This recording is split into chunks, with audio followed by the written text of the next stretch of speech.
Gather round, it's me once again, Koinsola Adetumbi, here to bring you up to speed with beautiful stories you may have missed during the week. This is your favorite program, The Diaspora. Please stay tuned.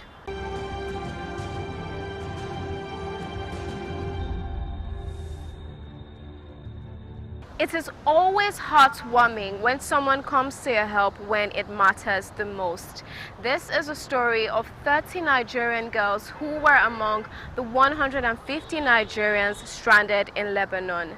The management of the Nigerians in Diaspora Commission, NIDCOM, had a fruitful meeting with the Lebanese High Commissioner to Nigeria in Abuja on the matter. Enjoy. We are pleading to you. We are guests from Lebanon. We are stranded. Please. All of us that we are sitting here, we are all sleeping in this same room. We are cooking our food inside this room. We are sleeping here. Everything we want to do inside this one room. Please, we need your help. We need your help, our government, our pastors, our afars, our imams. Please, we need your help. You will not lose your children. You will not cry over your children. Please help us. We have regretted coming to this place already.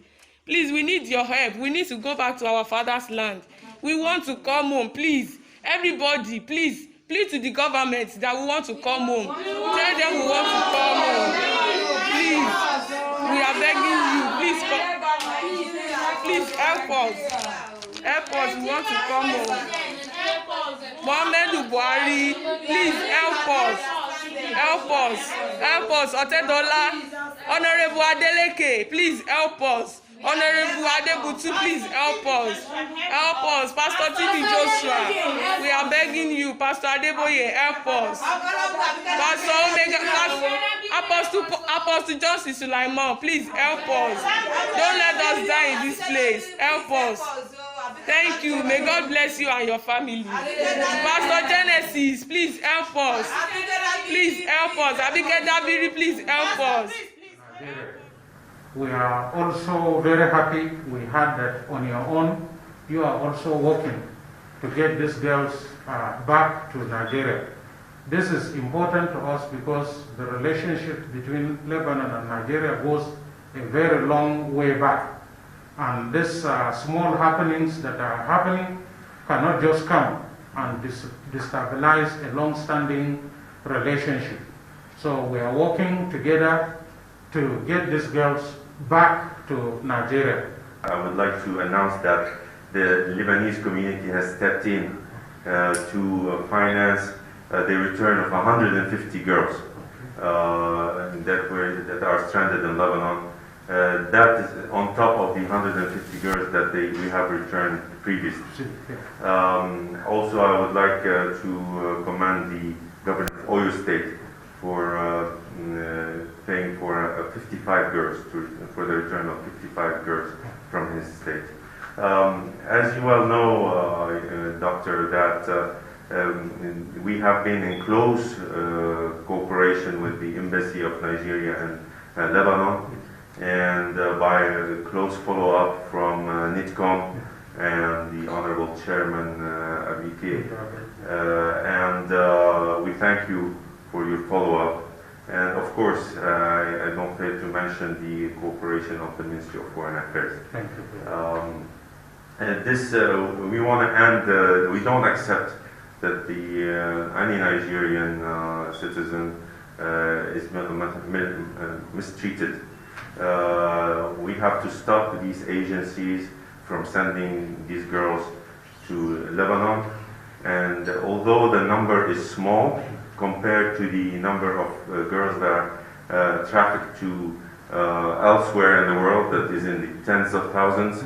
The numbers in Lebanon are very small, in the couple of hundreds, but we haven't shied away from our responsibility. Especially our Lebanese community has stepped in and made sure that these girls are returned back to Nigeria and with their dignity.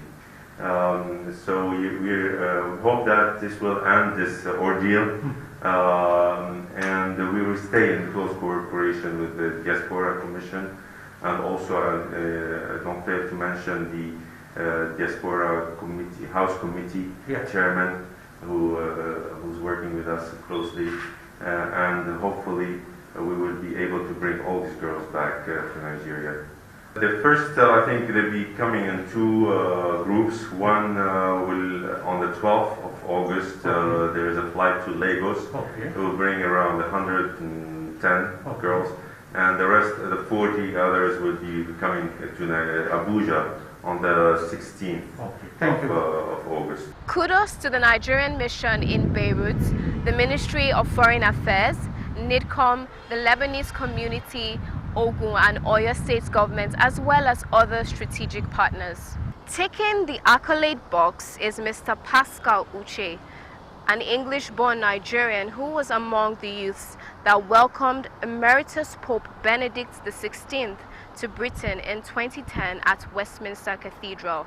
He is also a trained pharmacist and the first English-born Nigerian to be raised to the sacred office of priesthood of Jesus Christ for the Diocese of Brentwood, England, one of the suffragan of the Archdiocese of Westminster. Wow, first of its kind. We are super proud of you. Also, a Nigerian from Delta State, George Ederin O. Okolo, has just been sworn in as a judge of the Snohomish County Superior Court in Washington State, USA. Mr. Okolo is set to replace George Bowen, who is retiring. He bagged his Bachelor of Law from the University of Benin in Nigeria and also received a law degree from the Seattle University School of Law and has worked for the past 13 years in the Snohomish County Prosecuting Attorney's Office, where he is a deputy prosecuting attorney working on homicide, sexual assault, child abuse, and elder abuse cases. Thank you for making Nigeria proud. No doubt Nigerians are leaders. Another 22-year-old Nigerian-born student at the University College London in the United Kingdom has made Nigerians across the world proud. Ms. Habiba Sule Adejo has been celebrated across the world as she becomes one of the few Nigerians in history who has graduated with the first class from the University College London. Nigerians are topping rounds in every aspect of life, from education to religion, sports, fashion, politics, and much more. Now let's celebrate our very own Miss Nneka Ede Dorothy, a Nigerian businesswoman who recently made the news for buying a Portuguese football club, Lusitano Gimnasio Club. Mrs. Nneka Ede is currently being hailed as the first African woman to own a European football club. This is indeed a big one. Congratulations, ma'am, on your achievements. Ha! Not so fast. Look, I'm tired. I want to check out of this country for greener pastures. Just calm down for a moment. Please sit down. Do you have a job where you're going to? No, but someone is arranging, Listen, Alinko. Checking out of this country without proper planning means one thing. Unimaginable begin. You know, I've been in the diaspora, but legitimately doing great things at home and abroad. As I've been saying, without the proper footing abroad, the risk is not worth it. Listen, Alinko, it's better to be home than be trapped abroad, or even end up in prison.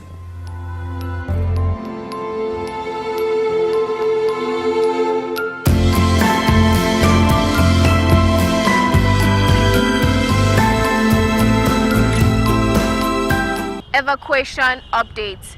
300 Nigerians arrived Murtala Mohammed International Airport, Lagos, from the United States of America on the 1st of August 2020 via Ethiopian Airlines. This brings the number of evacuees from the US to a total of 1,430. 306 evacuees arrived in Nnamdi Azikiwe International Airport, Abuja, from the UAE on Wednesday, 5th of August 2020. 331 evacuees arrived in Nnamdi Azikiwe International Airport, Abuja, from the UAE on Friday, 7th of August 2020. This brings the number of evacuees from the UAE to a total of 2,042. 87 stranded Nigerians arrived in Nnamdi Azikiwe International Airport, Abuja, via Air Sudan on Saturday, the 8th of 2020. Ethiopian Air from Addis Ababa also with 308 Nigerians on board. 327 evacuees arrived in Nnamdi Azikiwe International Airport, Abuja on August 9, 2020 from the Gatwick Airport, London, UK. 288 evacuees arrived in Nnamdi Azikiwe International Airport, Abuja from the United Arab Emirates on Monday the 10th of August 2020 and also 292 on Wednesday the 12th of August 2020, bringing the total number of evacuees from the UAE to 2,933. 94 out of the 150 stranded Nigerian girls arrived Murtala Mohammed International Airport, Lagos, from Lebanon on Wednesday the 12th of August 2020. Surviving the diaspora is easy, but the principle is clarity. Let's take a listen to Mr. Michael Ilori as he sheds more light on this. I am Ilori Kayode Michael, Lagos State, Nigeria. I have been in the diaspora for almost a decade now. Left Nigeria December 16, 2010. And I can say it's been wonderful here. I had my BSc in software engineering, where I graduated with a first class. In fact, I was presented with the opportunity to go straight to do my PhD because of my very good result. Shortly afterwards, I got a job as a computer science teacher. And in between, while working, I took my master's, where I finished with a distinction as well. Surviving in the diaspora is easy, but the principle is clarity. Brian Tracy said, one principle to success is clarity. Being clear of what you want is a principle that anyone who wants to survive in the diaspora must be able, to handle. I remember when I came to Malaysia while doing my undergrads, somebody walked to me and said, Mike, can you teach me computer? I was like, yeah, I can teach you computer. And they came to my house and I started by saying a computer is an electronic device that has the ability to take data as input, processes it, and he looked at me like, Mike, teach me computer. I was like, okay, sorry, you find me too theoretical. All right, now let's do something practical then. So I said, this is Microsoft Word, and at some point I could see he was triggered. And he said, teach me computer. I mean computer. I didn't really understand what he was talking about, and he packed up his things and he left. So much later, I get to understand that his concept of computer was different from my concept of computer. I mean, these are things you get to see in the diaspora, but you have a choice, actually. So that's why my philosophy is making a difference wherever I find myself, making a difference, And then my passion is effective leadership.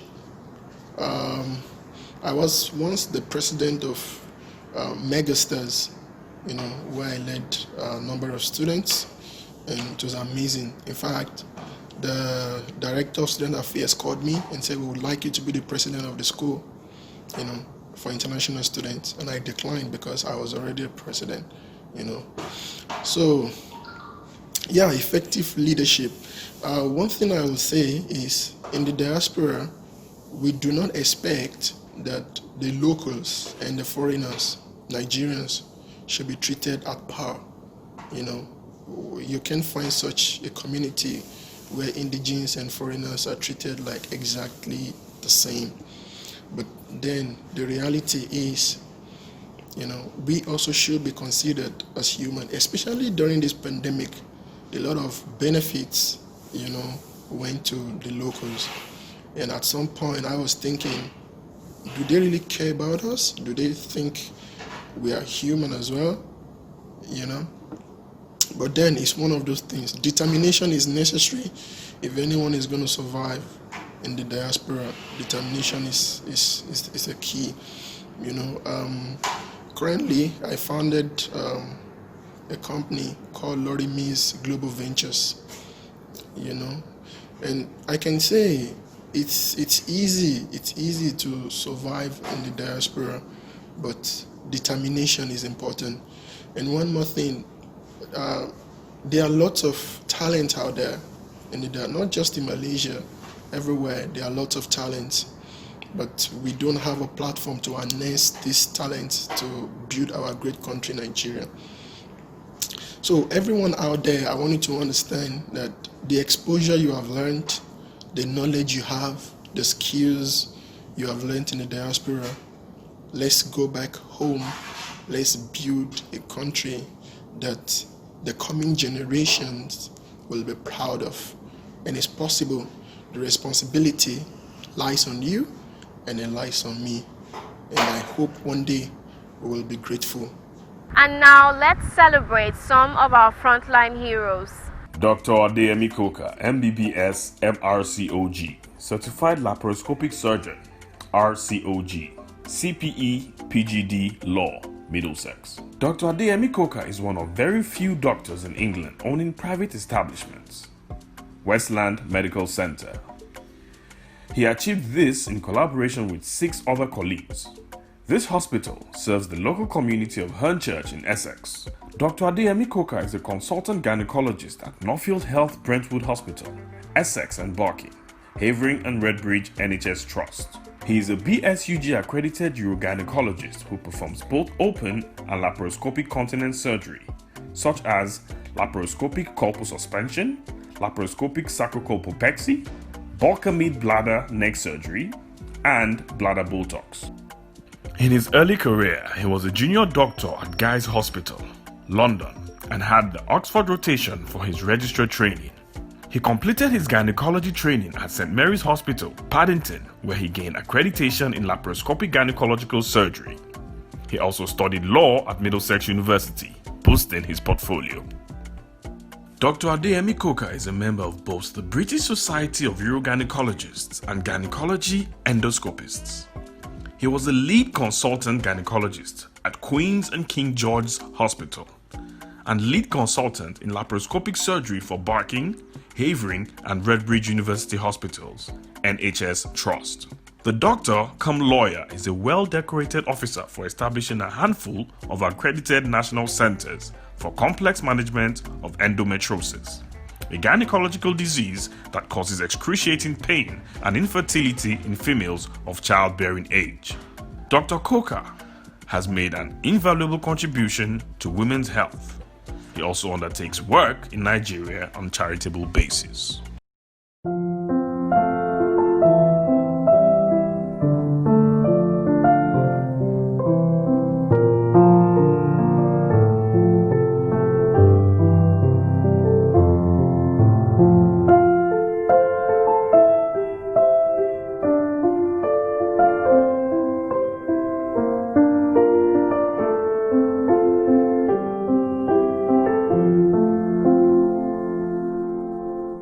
Tributes to Dapper Williams, a selfless, dedicated, patriotic Nigerian, is gone. Honorable Abike Dabiri Arewa, Chairman CEO Nigerians in Diaspora Commission, NIDCOM, has described the death of Mr. Dapper Williams, a UK-based Nigerian, as an irreparable loss to his family, Nigeria, and the UK communities. Dabiri Arewa stated this in a condolence message issued in Abuja following the death of Dr. Dapper Williams in London. She added that Dr. Williams was a quintessential gentleman, a worthy patriot, and highly respected leader in the UK-Nigerian diaspora community as well as in Nigeria. The NIDCOM boss said the late Williams was a worthy agent of change in all facets of life and humanity, and a pioneer chairman of Nigerian think tank group NTTG. A selfless man who always puts the needs of others before his. He was on the front line of mobilizing support from Nigerians in diaspora to assist government efforts in battling COVID-19 pandemic as a member of the Nigerian Diaspora COVID-19 Eradication Support Group, she said. Dabiri Erewa prayed unto God to give his family and friends the fortitude to bear the irreplaceable loss and grant him eternal life.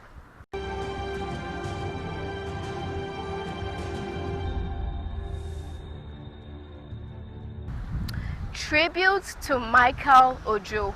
Similarly, Honorable Abike Dabiri Erewa, Chairman CEO Nigerians in Diaspora Commission, NIDCOM, has described the sudden death of Michael Ojo, a Nigerian basketball player, as saddening and shocking. In a condolence message, she said the news of the sudden death of the promising basketball player in Serbia during training was painful. The NIDCOM boss regretted that Michael, 27, died in his prime when he was about to launch himself into global arena and using his God-given talent to promote the image of Nigeria abroad. She commiserated with Ojo's family, his club, Red Star, and the country at large on the loss of another rising star in the country. Dabiri Erewa prayed unto God to give his family the fortitude to bear the irreplaceable loss and for God to accept his soul to rest in perfect peace. Ojo, a Nigerian basketball player, died on Friday during a training session with Red Star at the age of 27 years.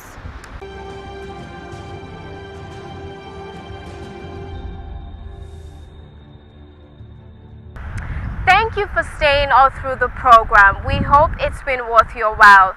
And in case you have anything to share with us, please do not hesitate to do so as we expect feedback on our show. Remember, you can reach us on all our social media platforms.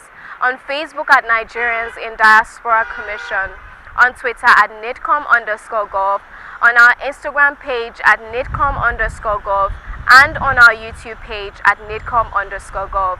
You can also join us on DSTV at NTA Network on Friday at 10:30 a.m., on NTA International on Tuesday at 6 a.m. and 10:05 p.m., on NTA News 24 on Friday at 2:30 p.m., and on Sunday at 11:30 a.m.